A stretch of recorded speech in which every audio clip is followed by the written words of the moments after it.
Seguimos en cadena nacional y estamos con un ministro de Estado. Estamos acá con el ministro Juan Carlos García, ministro de Obras Públicas. Bienvenido, ministro. Muchas gracias por estar en cadena nacional con nosotros. Muchas gracias por la invitación. Feliz de conversar acá. Oiga, ministro, para partir así al tiro directo, ¿usted cree que se equivocó cuando el 1 de junio el presidente de la República habla del tren Santiago-Valparaíso o esto generó gran entusiasmo, grandes comentarios, y usted habla de la rentabilidad social, le dijo, ¿no? Sí, pero no fui yo el que mencionó eso. ¿Quién dijo eso? Lo hizo el ministro de Transporte. Ya, y el ministro de Transporte nos mató la ilusión. ¿Qué pasó? A ver, el ministro de Transporte lo que planteó fue justamente de una manera distinta lo que nosotros hemos estado planteando, lo que vamos a hacer este año, que es analizar las tres alternativas que tenemos. Tenemos dos alternativas privadas, vamos a analizar también una alternativa pública y vamos a evaluar cuál es la más rentable para el país. Y eso es la rentabilidad social, es decir, cuál es la que nos beneficia mejor a las chilenas y chilenos. Y eso lo vamos a hacer este año. Ya, ahora, yo hoy día en la mañana también hablé con en la radio, hablé con el ministro de Transporte, en el cual efectivamente ustedes están trabajando juntos en este proyecto del tren Santiago-Valparaíso, y lo que yo entiendo es que en el caso de usted, del Ministerio de Obras Públicas, lo que tiene que analizar son los dos, hay dos concesionarios que porque esto no fue abierto por el Estado, esto no es una concesión abierta por el Estado.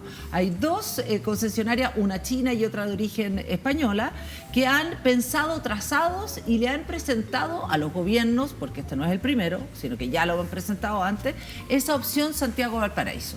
Pero yo quiero saber, ¿nunca ha estado esta idea del tren Santiago-Valparaíso porque no es posible, no es rentable en plata o no es rentable socialmente? Porque son dos rentabilidades distintas también. Uno es que dé lucas y que sea una buena inversión, y lo otro es que tenga una rentabilidad social, que es otro tema. ¿Cómo lo ve el Ministerio de Transporte y cómo está el análisis y cuánto se va a demorar estos dos análisis de las dos concesionarias? Bueno, ¿cómo lo vemos nosotros como Ministerio de Obras Públicas? Para nosotros este es un proyecto fundamental si pensamos la infraestructura del país para los próximos 50 años. Ya.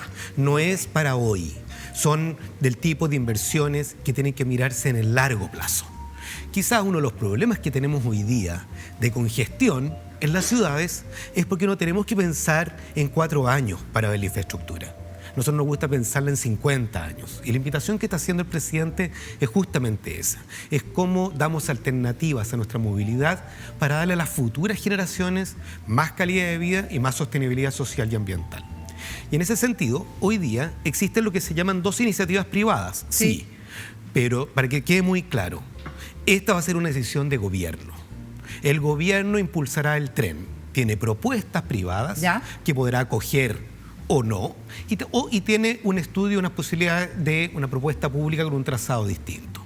Sin importar si es público o privado, finalmente se acoge desde la misma modalidad, que bajo la modalidad de concesiones, un privado invierte, si requiere subsidio se le pone un subsidio y tiene un contrato para construir y administrar esa infraestructura por una cantidad de tiempo, 25 años, 30 años, etc. Sí. Eso se puede definir.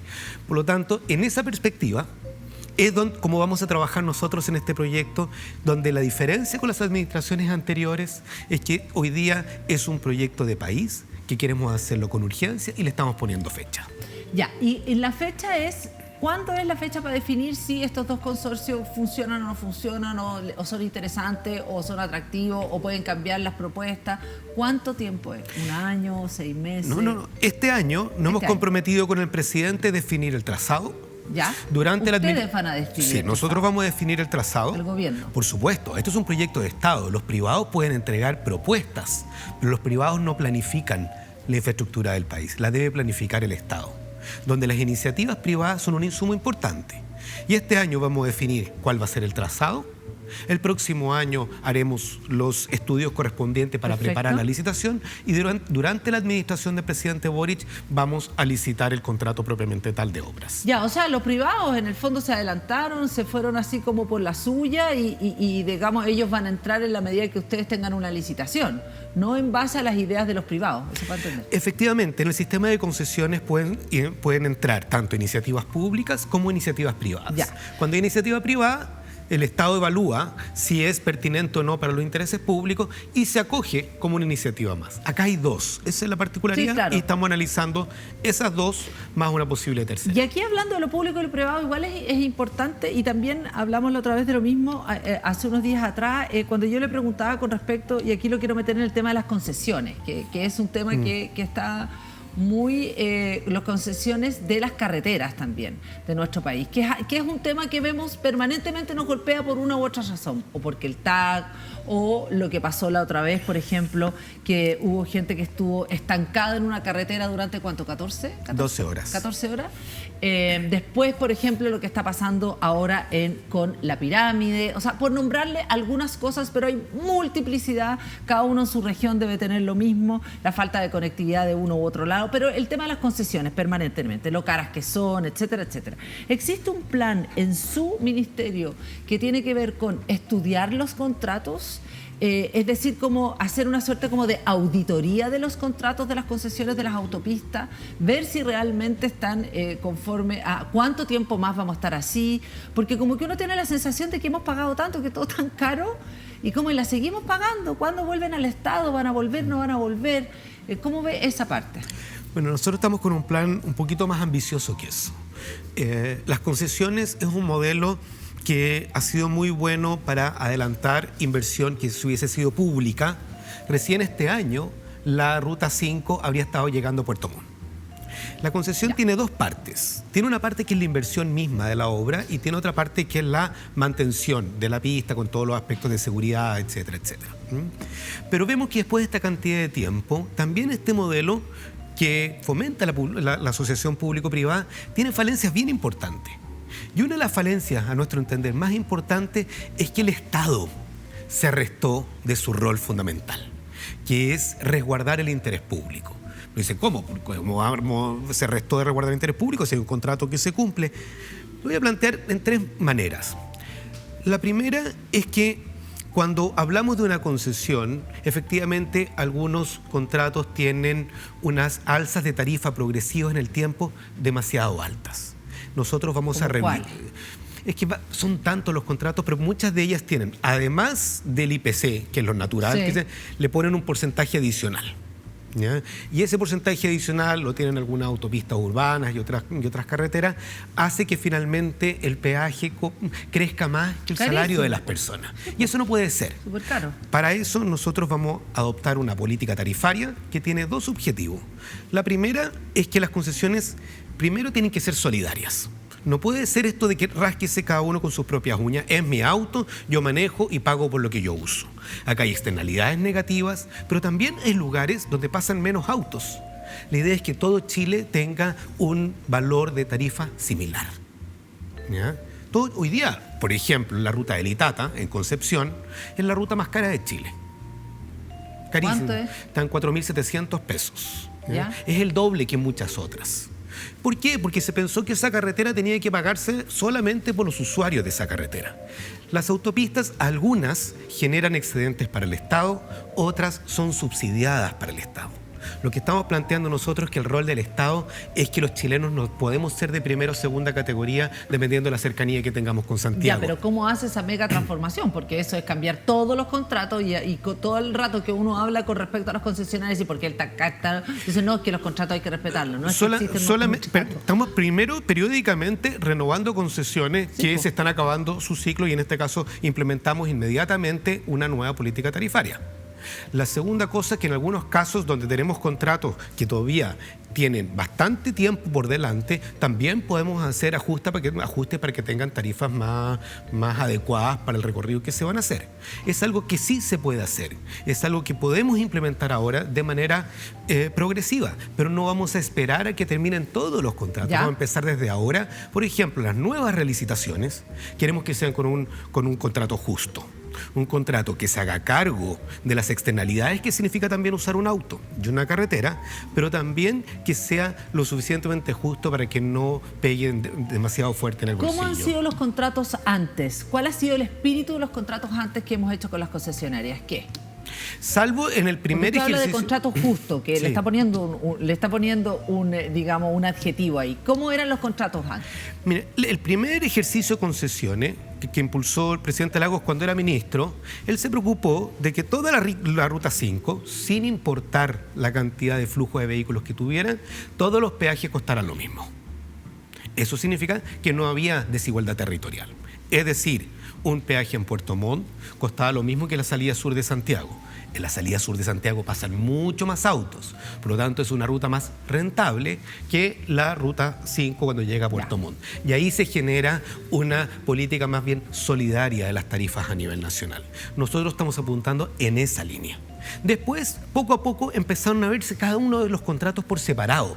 ¿Funciona o no funciona? ¿Es buen negocio o no es buen negocio? Entonces, todo lo que no está cerca de Santiago no es buen negocio y la gente, sobre todo en el sur, que es donde tenemos esas rutas, pero también en el norte, son con peajes que no dan cuenta de que finalmente hay que pagar algo que sea justo para todos. Y en ese caso debía ser subsidiado por el sistema.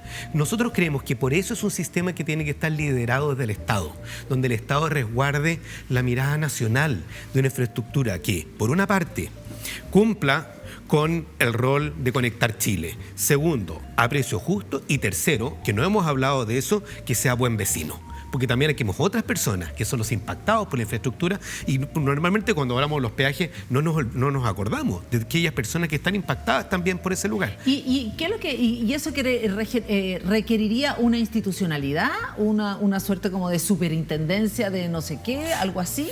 Mira, nosotros no estamos esperando hacer una gran institucionalidad, sino queremos una institucionalidad liviana que se vaya actualizando los requerimientos actuales. Primero, nosotros no creemos que los proyectos puedan ser decididos solo en Santiago.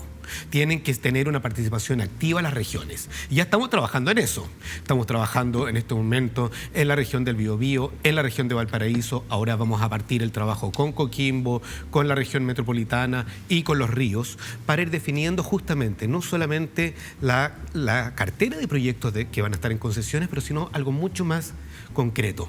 Cómo ese proyecto impacta positivamente en el lugar. Le pongo un ejemplo. La comuna de Los Lagos estaba muy preocupada de que la nueva licitación de la Ruta 5 iba a pasar por la mitad de la comuna, donde pasa actualmente. Y eso generaba una cantidad de expropiaciones que impactaba mucho a esa comuna. Luego, Concesiones propuso entonces hacer un pequeño bypass para que no pasaran los autos por la mitad de la comuna. Sin embargo, ese bypass no se ajustaba mucho a los intereses de la municipalidad. Hicimos una tercera vía de bypass. Bueno, finalmente lo que dijimos, acá tenemos tres opciones. Ustedes, Comuna de Los Lagos, definan cómo quieran hacerlo, municipalidad. Y la municipalidad decidió hacer una elección. Y esa elección nosotros la vamos a respetar. Eso es trabajar con las comunidades. Ahora, lo voy a meter en otro tema. Sé que tenemos hartos temas más pendientes, el tema de la sequía, etcétera, etcétera, y otros, la conectividad también en el sur, lo que decía, pero lo quiero meter en el tema que habla con respecto a las concesiones o esta idea o esto, por ejemplo, de la necesidad de preguntarle a las comunidades, etcétera, etcétera. Usted, al igual que el ministro Giorgio Jackson, ¿cree que si gana el rechazo se dificulta, en el caso de su ministerio, el Ministerio de Obras Públicas, llegar a lograr las transformaciones que ustedes tienen en el fondo en cartera? Nosotros tenemos un país que es particularmente centralizado y todo se piensa desde Santiago. Usted es de Valparaíso, además. Yo soy de Valparaíso. ¿Lo ha sufrido? He sufrido de estar tan lejos de Dios, tan cerca de Estados Unidos, decían los mexicanos. Uno puede aplicar lo mismo entre Valparaíso y Santiago. Y creemos que una constitución que es tan centralista como la actual no va a resolver justamente los problemas que estamos viendo hoy día. No va a darle las capacidades y reconocimientos a las regiones para que podamos pensar Chile no desde Santiago, sino desde la diversidad de sus regiones.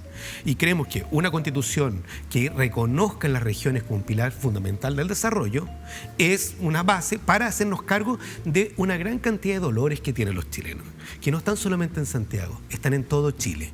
Y concesiones es un ejemplo de que algo que se ha pensado desde una manera muy centralista y que claramente tenemos que hacer un cambio sustantivo en ese lado y ojalá en un país que sea robustamente descentralizado. Por eso, o sea, para usted digamos, este anhelo, esta idea de preparar o de pensar en los próximos 50 años, con esta Constitución se le hace más complejo. Se hace mucho más difícil. No, yo prefiero ¿Imposible algunas cosas? Yo prefiero una Constitución que reconozca no solamente los dolores que tenemos hoy día, sino las oportunidades que tenemos como país. Y la que tenemos hoy día está completamente agotada en ese sentido. Y en ese sentido, cuando usted llega al Ministerio de Obras Públicas, viniendo además de regiones, interesante, que usted es Valparaíso, contemos, ¿no? Ha trabajado en Valparaíso también la vida entera, estudió en Francia, también dio una vuelta por el mundo. Ahí está, mire. Está en el... en el puente Chacao. ¿Echa de menos Valparaíso? Bueno, sí, mi familia está en Valparaíso, yo me vine solo a Santiago. Me gusta la vida de Valparaíso, me gusta la porteñidad, como le dicen algunos, que es esta cosa de encontrarse mucho con vecinos, con amigos, porque es una ciudad más pequeña, la relación con el mar. Sí, me gusta Valparaíso, pero igual he estado acomodado acá en Santiago. La echa de menos Valparaíso. Igual de repente uno pela Valparaíso, que ¿usted vive en un cerro? Sí, eso es la salida de mi casa en el Cerro San Juan de Dios. Ya, perfecto. Pero a tan al maltraer que está Valparaíso, ¿no? De repente, como uno como santiaguino, que uno llega y dice, bueno, la ciudad de la UNESCO, de repente... Bueno, más o menos, ¿no? A mí me tocó participar directamente en todo el proceso de postulación Valparaíso como Patrimonio de la Humanidad, hace varios años atrás. Y efectivamente una de las cosas que siempre planteamos es que es un problema de Estado. Y hoy día, de alguna manera, se ha dejado el futuro de Valparaíso solo a las capacidades de una municipalidad. Y cuando en Chile, de todas las municipalidades que tenemos, solo 5 en Chile tienen recursos suficientes para hacerse cargo de sus desafíos, una municipalidad pobre como Valparaíso, con los costos que significa la gestión del propio patrimonio, difícilmente va a tener un resultado distinto si no hay una política de Estado detrás. 5 municipalidades de las 345 que tenemos en nuestro país pueden hacerse cargo de sus... digamos, de todos sus desafíos. Está Providencia, Vitacura, Santiago, Las Condes, Barnechea. Esas son. Según mi estimación, se me puede haber escapado alguna, pero estamos hablando de un orden de magnitud bien distinto. Entonces, cuando Valparaíso tú tienes una ciudad que es, al ser patrimonio de la humanidad, un sector de la ciudad, pero una ciudad que tiene una estructura frágil arquitectónicamente, pero además una ciudad que no ha ido aumentando su población, por lo tanto se va envejeciendo. Los más jóvenes se van a distintas, como Quilpué, como Villa Alemana, donde el centro de la ciudad tiene un rol importante institucionalmente, pero no podemos llenarlo de torre como una ciudad tradicional, porque finalmente eso mata la esencia de la ciudad. Vemos, ¿qué podemos hacer? Bueno, necesitamos una política de Estado consistente, donde haya una participación de la municipalidad, pero también una participación propia del Estado. Y al menos el Ministerio de Obras Públicas hemos estado muy comprometidos en ese sentido y estamos trabajando en proyectos concretos para Valparaíso. Algunos que venía yo incluso impulsando desde antes de ser ministro y que creo que son fundamentales para el desarrollo de la ciudad. ¿Y los fines de semana se va a vivir la porteñidad? ¿Porteñidad le dice? No le digo yo. Eso lo escuché alguna vez. La porteñidad. Y aquí también está cocinando, ¿no? Porque usted fue cocinero también. La verdad es que desde el momento que asumí ministro, como poco. No comí más. Y a Valparaíso voy de vez en cuando, una vez al mes, una cosa así. ¿Una vez al mes? Sí, ya. Normalmente tenemos trabajo acá durante mire, ¿qué es lo que...? ¿Pero eso lo sabe hacer realmente? ¿Lo usa usted? ¿El rollo de canela? Son rollitos de canela, claro que sí. ¿Es difícil hacer rollo de canela? Pero quedan bonitos, sí. Y salsa de tomate también hago. Ya, pero ahora no ha cocinado nada. No, en este tiempo de vida ya Pan también, bueno, sí, para el pan. Hago hartos panes. Hago ¿Ya? panes, salsa de tomate, conserva, mucha conserva de diferentes cosas. ¿De qué gas se conserva? De lo que haya. De repente encontré ají, hago ajíes en conserva, o estaba haciendo unos ajos en conserva la otra vez, cebolla de escabeche, mermelada, mucha mermelada, higo, bueno, la misma salsa de tomate. Ya, y llegó acá y la vida le cambió totalmente. Sí, totalmente. O sea, totalmente, porque este es un trabajo que toma de alguna manera gran parte del O día. sea, usted dice que está 24/7 porque está solo además. No solo, y claro, los fines de semana largos normalmente somos los que estamos más focalizados también haciendo seguimiento a las diferentes carreteras, tenemos que ver temas de agua, temas de infraestructura. Entonces he reemplazado la cocina por el mop. Por el MOP. Sí. Su vida es totalmente el MOP. Hablemos de otro de los temas también. Y le ha sido, ¿usted cómo ha visto todo lo que ha pasado con el gobierno en términos de, por ejemplo, la aprobación del presidente de la República que ha ido bajando? ¿Les ha tocado duro? El presidente habló inicialmente, ¿cuál fue? ¿Dijo la palabra? Dijo turbulencias. ¿Qué cree que les ha tocado también a ustedes como generación en la política? ¿Qué les tocó? ¿Un Chile que viene fracturado? ¿Cuál es de alguna manera, su mirada sobre el Chile que les está tocando gobernar? A ver, efectivamente, hoy nosotros, como lo he dicho muchas veces el presidente, siempre somos herederos de una historia y estamos en un momento específico, ¿no es cierto? Y en este momento específico, más que un Chile fracturado, creo que estamos viendo un Chile en un cambio muy vertiginoso. ¿Ya? Estamos, por una parte, con una coalición distinta en política, con nuevas generaciones en política. Probablemente algo muy interesante este gabinete es la diversidad etaria y de orígenes que tiene este gabinete. Tenemos un proceso constituyente en curso y venimos de un estallido social donde se esperan cambios más rápidos que incluso lo que el Estado puede responder. Y en ese sentido, claro, es un gobierno que ha tenido mucha expectativa la ciudadanía, y hay un primer momento, a mi entender, en que hay que ir ajustando las expectativas, que son siempre muchas, a una realidad que a veces es un poquito más lenta. Es un poquito más lenta porque tenemos una diversidad de opiniones en el Congreso, donde como gobierno no tenemos una mayoría clara, pero además porque tenemos que estar en un gobierno donde viene de un desgaste muy grande de una administración anterior, donde a nuestro entender no hubo una comunicación fluida ni con las regiones, algo que me ha tocado ver mucho cuando salgo a regiones, voy todas las semanas a una región distinta, y donde finalmente existió una fractura importante en las confianzas con el Estado. Reconstruir esas confianzas es algo que no se hace de la noche a la mañana, y en estos 3 meses, a mi entender, ha sido sobre todo un proceso de ajustar el paso. No es la ajuste en las expectativas, es cómo ajustamos el paso y la velocidad que tenemos como gobierno, que tenemos que ir rápido en algunas cosas, otras son más lentas, respecto a una suma de urgencias que nos suceden, como la situación en la Araucanía, el aumento, el encarecimiento de los productos y cosas que son externas y que tenemos que lidiar y responder a ellas rápidamente. Pero usted aquí como que es el ministerio más lento. El suyo. ¿En qué sentido? No, digo, porque las obras son a 10 años, no, todo no es como no, es verdad, como jurásico. Sí, es verdad que hay una parte del ministerio que es la mirada a largo plazo, que es un privilegio que podemos instalar nosotros, que es tener una mirada a largo plazo. Y yo no renuncio a esa mirada a largo plazo, pero eso no nos evita responder con celeridad, y estamos respondiendo con celeridad, por ejemplo, en agua potable rural, que es un programa fundamental de entregarle agua a las comunidades rurales de Chile, que son más de 2 millones de personas beneficiadas. Celeridad para, por ejemplo, construir la infraestructura que requiere Carabineros, que requiere Policía de Investigaciones, que requieren los jardines infantiles, que requieren los centros científicos, que son fundamentales. Celeridad, por ejemplo, para caminos rurales, que son la base de la conectividad de muchos sectores y que de repente vienen esperando mucho tiempo que se pueda concretar, poder hacerlo más rápido. Claramente le podemos poner celeridad, y nuestra vocación es poner celeridad dispersando nuestra inversión en todo el territorio nacional. Algunas cosas no se ven porque estamos en lugares más lejos, pero esa es la virtud del MOP. Está donde muchas veces Sí. las noticias no llegan. Y eso Efectivamente. es clave para nosotros y es parte del énfasis de nuestra gestión. Ahora, con respecto al tema, quiero ponerle dos temas, no nos queda mucho tiempo, siempre hacen esto los periodistas. Claro, y después maldad. no alcanzamos a responder. La maldad. Tiene que ver con, no, le voy a poner 3 además, vamos a quedarnos como 2 minutos con cada tema. Ya. Lo primero, primero voy a partir por las regiones, haciéndole caso, ministro. ¿Qué es lo que pasa con la región de la Araucanía, con el Biobío, que son regiones que son de conflictividad social, donde hay violencia también? ¿Cuánto tiene que ver con la falta de infraestructura? ¿Cuánto ha tenido que ver con la falta de infraestructura?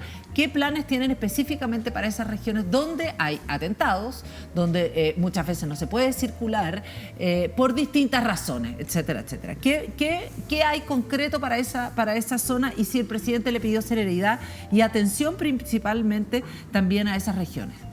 Bueno, estas regiones, solamente por ejemplo la región de Araucanía, hay 12.000 kilómetros de caminos básicos. O sea, es una red capilar como si fuera, no sé, un sistema nervioso completo. Pero es la región que tiene menos niveles de pavimentación. Ya estamos hablando de una brecha importante. Esa misma región, que es una de las más pobres del país, tiene serios problemas de acceso al agua potable. Entonces, cuando dice, ese es el problema propio de la región de Araucanía o de Biobío o de toda esa zona, no exclusivamente. Es una suma de problemas que tiene muy profundos, pero donde desde el Ministerio de Obras Públicas podemos paliar algunos de esos déficits. ¿Y cómo lo estamos haciendo? Con una prioridad total en caminos básicos y agua potable rural para esas zonas, pero trabajando con las comunidades. Nosotros no vamos con la máquina, primero vamos con la conversación a las comunidades, y a raíz de eso y gracias a eso hemos podido en gran parte de los casos poder trabajar tranquilamente sin algunos conflictos, y es donde hemos tenido conflictos resolverlos a través del diálogo, porque creemos que así debe ser. En esa zona es fundamental los caminos. Te lo voy a explicar un poco por qué. Porque estaba hablando con una persona en Padre de las Casas, que si bien no está más lejos del sector que podemos decir de la Araucanía, que tiene mayor cantidad de problemas, pero me decía, mira, en estos caminos yo llevo mi fruta, mis verduras al mercado en Temuco y tengo un 20-25% de pérdida por los caminos de tierra, por los golpeteos. Sí. Eso le genera al pequeño agricultor una pérdida en su una pérdida que 25% nosotros mucho, claro. podemos corregir con un camino bien pensado y dándole a esas comunidades. Ya. Otro tema también, el tema de, yo sé que nos vamos a quedar, en el caso, voy a ser centralista ya, en las dos últimas preguntas. ¿Nos vamos a quedar sin agua este año? ¿Va a haber cortes de agua o no? Porque uno escuchó tantas veces en el gobierno del presidente Piñera que hablaba unos embalses, y no dice unos embalses si no hay agua. No sé para qué sirven los embalses, hago una pregunta que no sé si está bien hecha o no. ¿Y cómo vamos a realmente paliar la crisis hídrica que existe en algunas regiones de nuestro país? Por ejemplo, grandes ciudades como la de Santiago, que podría quedarse sin agua. A ver, hay dos cosas, ¿no es cierto? Nosotros estamos enfrentando la coyuntura, pero también con una mirada a largo plazo. Desde la coyuntura, hoy día no podemos garantizar 100% que no vayamos a tener racionamiento en el verano, ¿ya? No lo podemos garantizar, es posible, pero estamos haciendo todas las medidas necesarias para evitarlo. Lo estamos haciendo ahora, tanto en Santiago como en Valparaíso, como en Coquimbo. ¿Cuáles son las medidas? Primero, en el caso de Santiago, y como lo estamos haciendo, se están construyendo por parte de Aguas Andinas una cantidad de pozos para poder aumentar la cantidad de agua disponible. Se aceleró inversiones en pozos, ya que el agua del río Maipo no daba abasto por sí sola, ¿ya? Eso nos va a permitir... ¿Esos pozos dónde van a ser? ¿Son de Aguas Andinas los pozos? Son pozos de agua andina que están en el sector sur de Santiago y que permite asegurar en el sector sur de Santiago una cobertura que podría... O sea, ellos estar van a acceder vulnerada. a las aguas subterráneas. Se hace una combinación desde la red de la... ¿Ya? También en el sector oriente se hizo una inversión en la planta Padre Hurtado para que el sector que hoy día solamente se abastecía por el río Mapocho, que prácticamente no tiene agua, pueda también abastecerse por el resto de la red que viene desde el río Maipo. Y además, para eso, Aguas Andinas hace, también por mandato del Ministerio de Obras Públicas, una serie de compras de agua a agricultores en los periodos de invierno, de manera que poder asegurar todo el año agua para las personas. Medidas similares estamos haciendo en el Gran Valparaíso y en Coquimbo, La Serena, porque a veces se centra más la noticia acá, para paliar el verano. Ahora, ¿por qué no lo garantizamos un 100%? Porque hay una variable que es climática.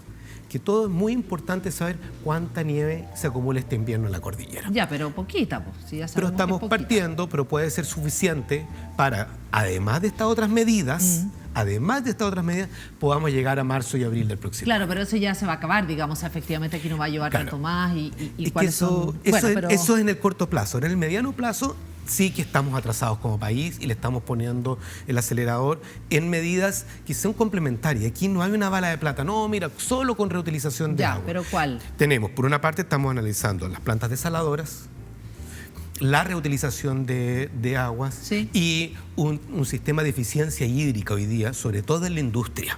La industria no siempre tiene políticas de eficiencia hídrica y consume más agua que la necesaria. Estamos con varias de esas políticas porque en conjunto, al final, es un conjunto de medidas la que nos va a permitir acceder a un bien que hoy día es escaso, que para nuestro abuelo era infinito, para nosotros es completamente finito, de manera que la suma de iniciativas nos permita agua para las personas, que es prioritario, para la agricultura y para la industria. Ya, tenemos que cerrar, pero yo le tengo que preguntar de la... Un segundo, lo va a contestar muy rápido. Le tengo que preguntar del Camino de la Pirámide, porque eso ya está como la tole-tole. Aquí en Santiago, me perdona la gente de regiones, esa subida está fatalizada y una parte de la gente que no va a tener, parece que durante casi un año, una posibilidad de no tener que pagar un peaje. Está bien complicado lo de la pirámide, ¿no? Yo creo que es un muy buen ejemplo de cosas que nosotros queremos cambiar. Los cambios no podemos hacerlo en un tiempo tan corto. A mi juicio, un error que se cometió hace una década atrás. ¿Un error? ¿Cuál es el error? El error de no contemplar desde el inicio de esta concesión una vía alternativa. Pensando en el rol del Estado como un buen vecino, como te decía antes. Y un buen vecino se preocupa de su vecino. ¿Sí? Nosotros vamos a habilitar primero en un año una vía una inversión más bien provisoria para el Camino de la Pirámide, que le entregue seguridad a los vehículos, y en un periodo de 4 años una vía completa. De manera de asegurar la conectividad. Eso pensando que creemos que había que ponerse al día con ciertas obras que estaban solicitadas hace mucho tiempo por la comunidad y que no había excusa para no hacerlas. Nosotros le vamos a poder poner celeridad a esas obras para poder hacerlas. Pero hay unos tremendos tacos ahora. Porque hay unas vías que parece que es una nomás el fin de semana, o sea, igual hay que tratar de evitar la pirámide. Hoy día en este momento hay unos tacos porque están haciéndose los últimos ajustes de las obras y eso en los próximos 10 días vamos a tener congestión hasta que las obras estén totalmente conectadas entre sí. Ministro Juan Carlos García, ministro de Obras Públicas, muchas gracias por conversar con nosotros en Cadena Nacional. Pasó por todos los temas, nos faltaron, pero no importa. Siempre faltan temas en el Ministerio de Obras Públicas. Me imagino que sí.